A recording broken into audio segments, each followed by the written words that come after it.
السلام علیکم ناظرین، کھانے کے درمیان کم سے کم 5 سے 6 گھنٹوں کا وقفہ ہونا چاہیے۔ کسی بھی بیماری کے بعد غذا ہمیشہ کم کھانی چاہیے۔ غصے کی حالت میں کھانا کھانے سے بدہضمی پیدا ہوتی ہے۔ دوپہر کے کھانے کے بعد آرام کرنا چاہیے اور رات کے کھانے کے بعد چہل قدمی کرنا صحت کے لیے مفید ہے۔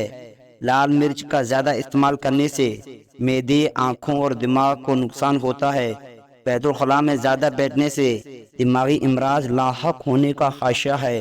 بنا چینی کے نیمبو پانی بنا کر پینے سے سانس کی بدبو ختم ہو جائے گی۔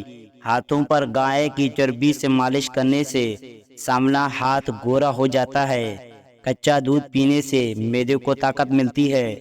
سیب کھانے کے فوری بعد پانی پینے سے گلا خراب ہو جاتا ہے۔ نیلے رنگ کے کپڑے پہننے سے رنگ خوبصورت ہو جاتا ہے۔ نہار منہ انگور کے چند دانے کھانے سے دماغ تیز ہوتا ہے۔ اجوان پانی میں ابال کر منہ دھونے سے داغ دھبے ختم ہو جاتے ہیں۔ اگر جسم پر گرمی کے دانے نکل آئیں تو سرسوں کا تیل گرم کر کے لگا دو، ختم ہو جائیں گے۔ وزن کم ہونا شروع ہو جائے تو پکے ہوئے کیلے کھانے سے وزن دوبارہ ٹھیک ہو جائے گا۔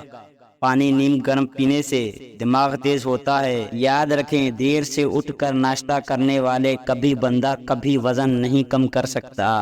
جن کا معدہ کمزور ہو ان لوگوں کو چاہیے کہ صبح کے ناشتے میں تھوڑے سے جامن کھا لیں۔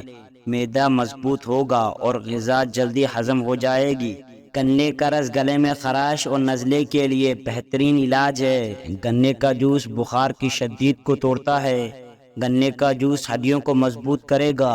خون کی کمی کے شکار لوگوں کے لیے بہت مفید ہے۔ روزانہ گنے کا رس چہرے پہ مسل دینے سے قبل از وقت جھریاں نہیں پڑیں گی۔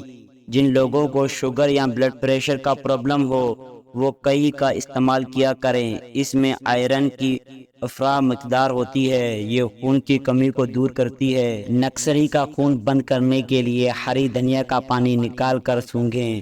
پیشاب کی جلن دور کرنے کے لیے پانی زیادہ